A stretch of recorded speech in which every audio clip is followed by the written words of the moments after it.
मैं हिंदी अध्यापिका अनामिका गौड़, राजकीय अभिनव इंटर कॉलेज आराजी लाइन वाराणसी। मैं आप सभी का हिंदी की कक्षा में स्वागत करती हूँ। आज हम लोग संधि प्रकरण के दूसरे भाग का अध्ययन करेंगे।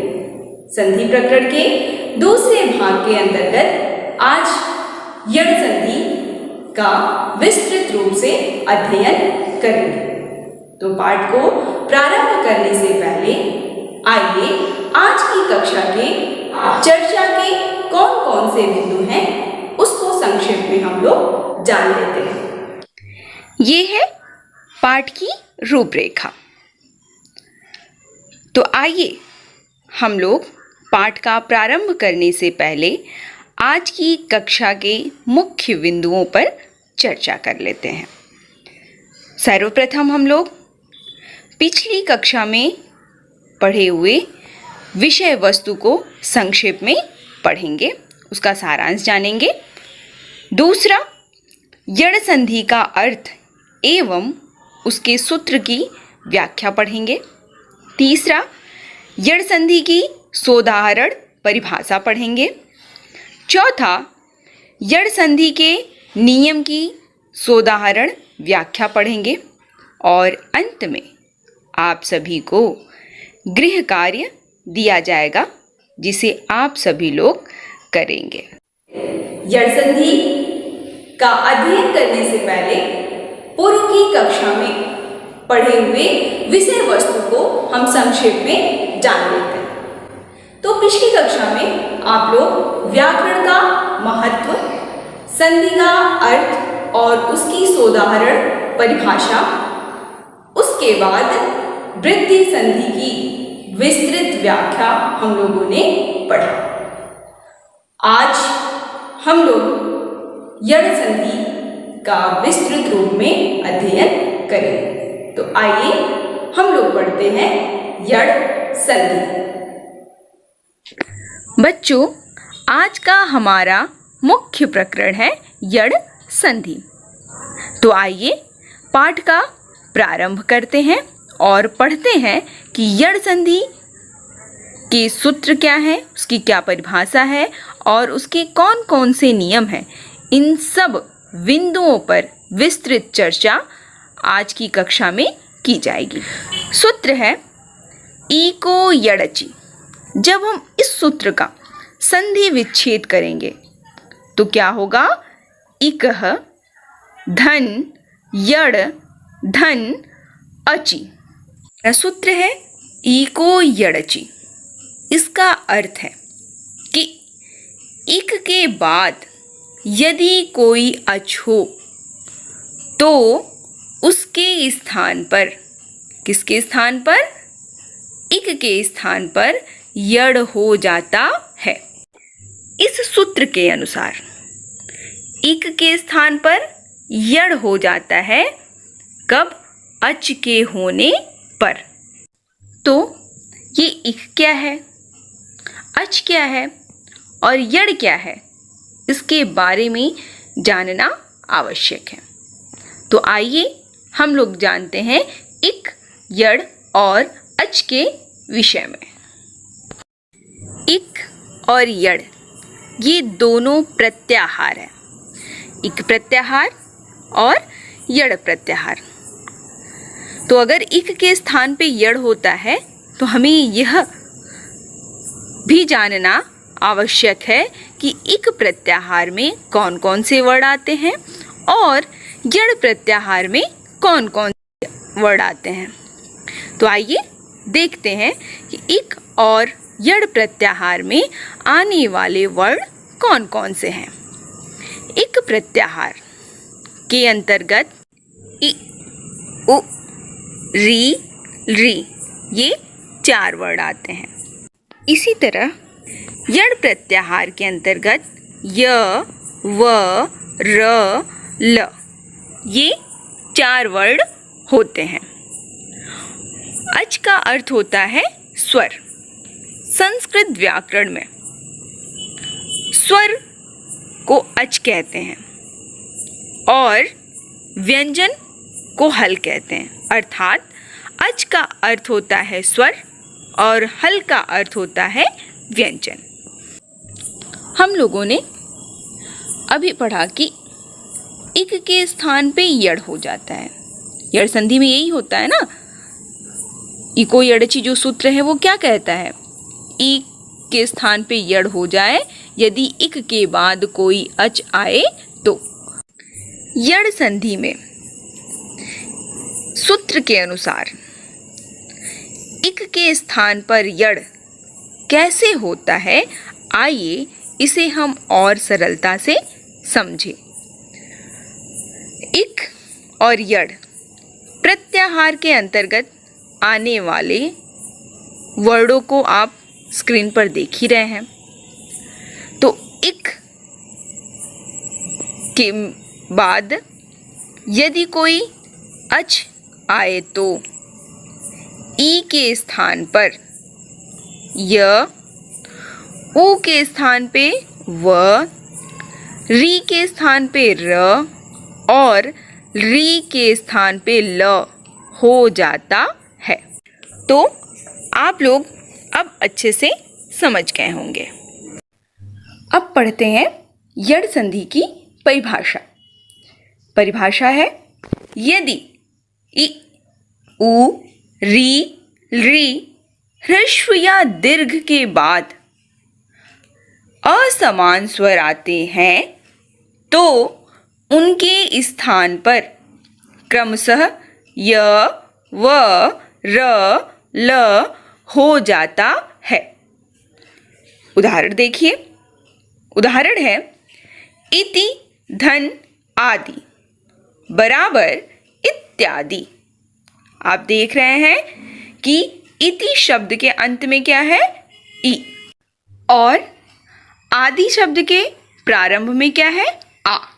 तो ई, धन, आ बराबर या हो गया है। इसको हम दूसरी तरह से भी समझ लेते हैं। हम लोगों ने अभी पढ़ा कि ई के स्थान पर य हो जाता है। तो आप देख रहे हैं ई के स्थान पे य हो गया है। फिर धन, आ बराबर या होता है। या कैसे होता है? क्योंकि यदि मूल स्वरों के बाद कोई भी असमान स्वर आ जाए तो आगे वाले स्वर की मात्रा लग जाती है। तो इस तरह से या यहाँ पर हो गया है। अगला उदाहरण है मधु, धन, अरिह बराबर मध्वरी। मधु शब्द का अंतिम अक्षर है उ और अरि शब्द का प्रथम वर्ड है अ। तो उ, धन, अ बराबर व होता है। अगला उदाहरण है पितृधन आज्ञा बराबर पित्राज्ञा। पितृ के नीचे लिखा हुआ है री, तो री के स्थान पर क्या हो जाता है? र। धन, आ बराबर रा, तो शब्द बन गया पित्राज्ञा। अगला उदाहरण है री, धन, आकृति बराबर लाकृति। री के स्थान पर ल, धन, आ बराबर ला। तो आप सभी को परिभाषा समझ में आ गई होगी। हम लोग यड़ संधि का अर्थ, उसके सूत्र और उसकी परिभाषा पढ़ लिया। अब हम लोग यड़ संधि के नियमों का विस्तृत रूप से अध्ययन करेंगे। तो आइए पढ़ते हैं कि यड़ संधि के कौन कौन से नियम हैं। आइए पढ़ते हैं यड़ संधि के विविध नियम। नियमों की व्याख्या के अंतर्गत पहला नियम है, यदि इ या ई के बाद इ या ई को छोड़कर कोई और असवर्ण स्वर हो तो इ या ई के स्थान पर य हो जाता है। उदाहरण के अंतर्गत पहला उदाहरण है ई धन अ बराबर य होता है। इसका उदाहरण है यदि धन अपि मिलकर के होता है यद्यपि। दूसरा उदाहरण है अति धन अल्प बराबर अत्यल्प। कैसे? यदि के अंत में ई है और अपि शब्द के प्रारंभ में अ वर्ड है तो ई के स्थान पे य हो गया और य में जब अ स्वर मिला तो मिलकर के य हो गया। तो इस प्रकार यदि धन अपि बराबर यद्यपि। उसी तरीके से अति शब्द का अंतिम वर्ड है ई और अल्प शब्द का प्रथम वर्ड है अ तो ई के स्थान पे य हो जाता है, ये हमने पढ़ा। और य में जब अ मिला तो यह मिलकर के य हो गया तो बन गया हमारा अत्यल्प। उदाहरण के अंतर्गत दूसरा उदाहरण है ई धन आ बराबर या होता है। जैसे इति धन आदि बराबर इत्यादि और अति धन आनंद बराबर अत्यानंद। यहाँ जो दोनों शब्द हैं इत्यादि और अत्यानंद, इन दोनों शब्द का जो प्रथम शब्द है और उसका जो अंतिम वर्ड है वो क्या है ई और द्वितीय शब्द का जो प्रथम वर्ड है वो क्या है आ। तो ई धन आ बराबर या हो गया है। तीसरा उदाहरण है दीर्घ ई धन आ बराबर या होता है। या फिर इसे हम दूसरे तरीके से देख सकते हैं कि ई के स्थान पे य होता है अगर उसके बाद कोई असमान स्वर हो तो ई के स्थान पे य धन आ बराबर या होता है। इसका उदाहरण है नदी धन आवेगः बराबर नद्यावेगः। देवी धन आगमन बराबर देव्यागमन।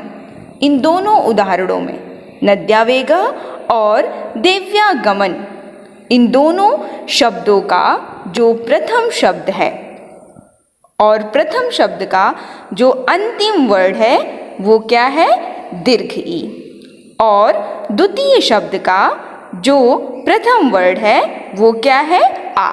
तो ई धन आ बराबर या हो गया है। प्रथम नियम के अंतर्गत ही अगला है ह्रस्व ई धन ह्रस्व उ बराबर यू होता है या ई धन उ बराबर यू होता है। इसका उदाहरण है अति धन उत्तम बराबर अत्युत्तम। दूसरा उदाहरण है प्रति धन उपकार बराबर प्रत्युपकार। तो आप देख रहे हैं इन दोनों शब्दों का जो प्रथम शब्द है वो क्या है अति और प्रति। तो अति और प्रति इन दोनों शब्दों के जो अंतिम वर्ड हैं वो क्या है ह्रस्व ई और द्वितीय शब्द का जो प्रथम वर्ड है वो क्या है ह्रस्व उ। तो ई धन उ बराबर यू। अगला उदाहरण है ई धन उ बराबर यू हो जाता है। इसका उदाहरण है नी धन ऊन बराबर न्यून। अगला है दीर्घ ई धन दीर्घ उ बराबर यू होता है या ई धन उ बराबर यू हो जाता है। इसका उदाहरण है नदी धन उर्मी बराबर नद्युर्मी। तो नदी शब्द का जो अंतिम अक्षर है वो दीर्घ ई है और उर्मी शब्द का जो प्रथम वर्ड है वो दीर्घ उ है। तो ई धन उ बराबर यू। पहले नियम के अंतर्गत हमारा अंतिम नियम है कि अगर ई धन ए आए तो मिलकर के ये हो जाता है। इसका उदाहरण है प्रति धन एकः बराबर प्रत्येकः। पहले नियम की व्याख्या हम लोगों ने पढ़ ली। अब आइए पढ़ते हैं दूसरे नियम की व्याख्या। बच्चों, हम लोग यड़ संधि के नियमों की व्याख्या पढ़ रहे हैं। अब हमारा दूसरा नियम है, यदि उ या उ के पश्चात उ या उ को छोड़कर कोई और असवर्ण स्वर, असवर्ण स्वर अर्थात उसके समान कोई स्वर न हो, जैसे उ के बाद उ न आए, कोई दूसरा स्वर आए, तो उ या उ के स्थान पर व हो जाता है। उदाहरण है उ धन अ मिलकर के व होता है। इसको और सरल तरीके से लिख सकते हैं कि उ के स्थान पर, यड़ संधि में उ के स्थान पर व हो जाता है अगर उसके बाद कोई असमान स्वर आए तो उ के स्थान पे व, धन अ बराबर व हो जाता है। इसका उदाहरण है मनु धन अंतरः बराबर मन्वंतरः। दूसरा, मधु धन अरि बराबर मध्वरि। तो मन्वंतरः और मध्वरि, इन दोनों शब्दों के जो प्रथम शब्द हैं उसका अंतिम वर्ण है उ, और दूसरे शब्द का जो प्रथम वर्ण है वो क्या है, अ। तो उ धन अ बराबर व हो गया है। तो इस प्रकार हमारा शब्द बन गया है मन्वंतरः और मध्वरि। दूसरे नियम के अंतर्गत अगला है उ धन आ बराबर वा होता है, या फिर उ के स्थान पे व और व धन आ मिलकर के वा हो जाता है। इसका उदाहरण है सु धन आगतम। शब्द आपने सुना होगा स्वागतम। तो स्वागतम शब्द का संधि विच्छेद है, ध्यान से देखिए, सु धन आगतम।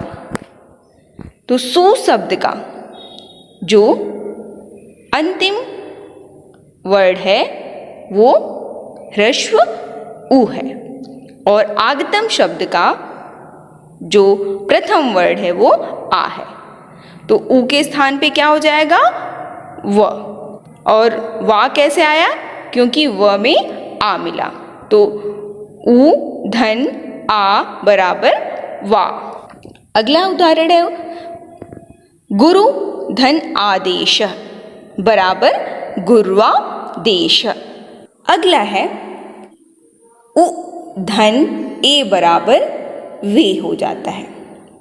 कैसे, क्योंकि उ के स्थान पे व, और व में जब हम ए जोड़ेंगे तो वे हो जाएगा।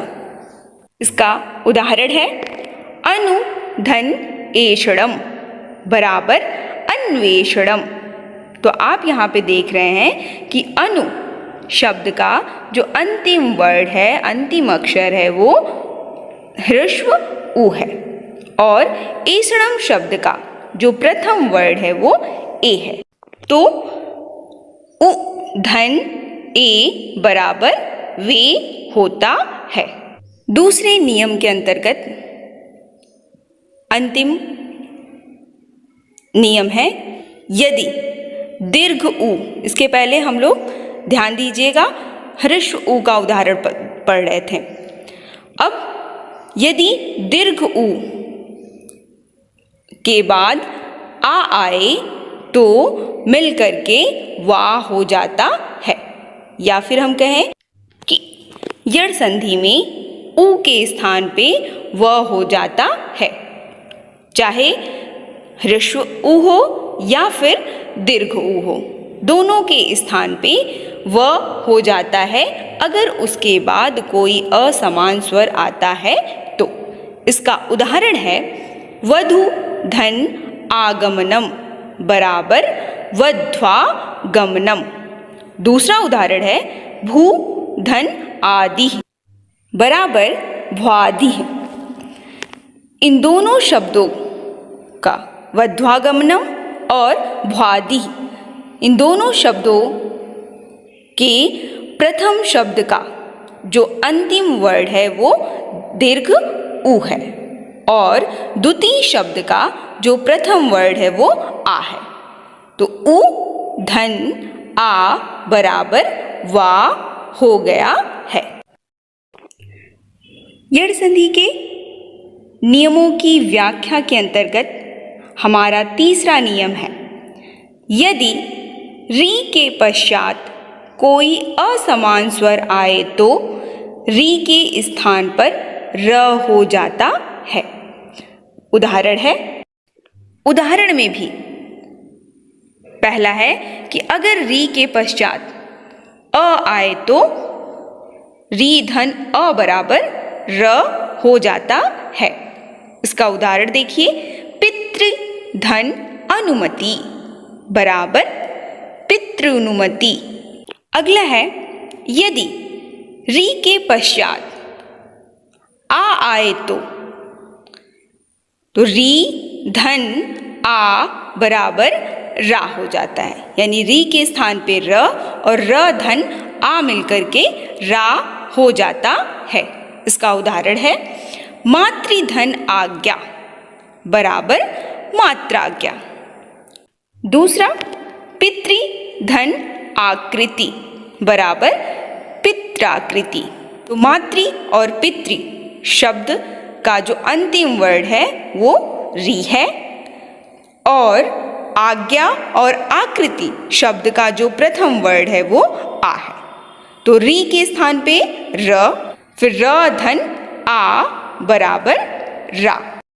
इस प्रकार मातृधन आज्ञा बराबर मात्राज्ञा और पितृधन आकृति बराबर पित्राकृति हो जाएगा। यड़ संधि के नियमों की व्याख्या के अंतर्गत हमारा चौथा और अंतिम नियम है, यदि री के पश्चात अ या आ आए तो री के स्थान पर ल हो जाता है। इसका उदाहरण है, री के स्थान पे ल धन आ बराबर ला हो जाता है। उदाहरण है री धन आकृति बराबर लाकृति। दूसरा है री धन आदेश बराबर लादेश। तो इस प्रकार हम देख रहे हैं कि री के स्थान पे ल और ल धन आ बराबर ला हो गया है। तो लाकृति शब्द का संधि विच्छेद होगा री धन आकृति बराबर लाकृति और लादेश शब्द का संधि विच्छेद होगा री धन आदेश। तो यड़ संधि के चौथे नियम के अंतर्गत ये दोनों उदाहरण आप लोगों ने पढ़ा।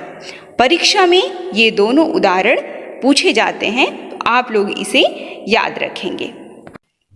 इस प्रकार यड़ संधि के नियमों की व्याख्या के अंतर्गत हम लोगों ने चारों नियमों की व्याख्या विस्तृत रूप से पढ़ा और उन नियमों के विविध उदाहरणों को भी हम लोगों ने देखा और समझा।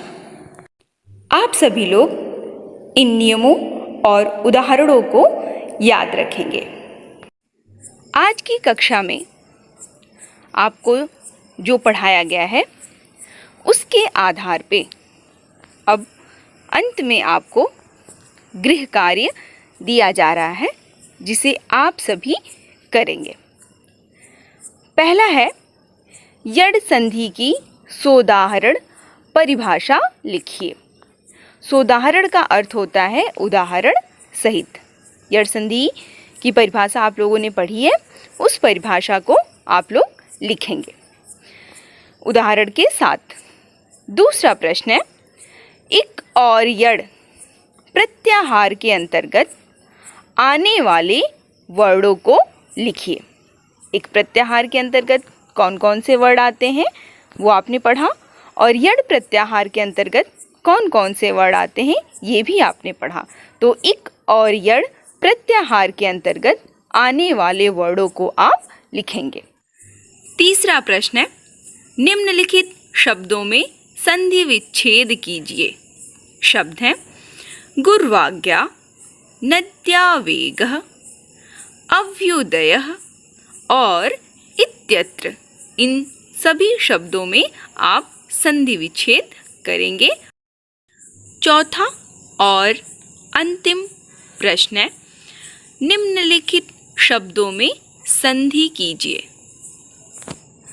शब्द हैं प्रतिधन उपकार,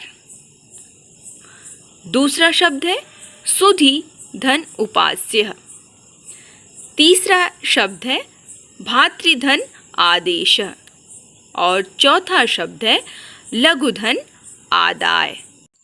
इन सभी शब्दों में आपको संधि करनी है। जैसे प्रतिधन उपकार मिलकर के होगा प्रत्युपकार, इसी प्रकार बाकी शब्दों में भी आप संधि करेंगे। तो बच्चों, आज की कक्षा में हम लोगों ने यड़ संधि का अर्थ, यड़ संधि के सूत्र, यड़ संधि की सोदाहरण परिभाषा और यड़ संधि के नियमों की विस्तृत व्याख्या हम लोगों ने पढ़ी। इस आधार पे आप सभी लोगों को गृह कार्य भी दिया गया है।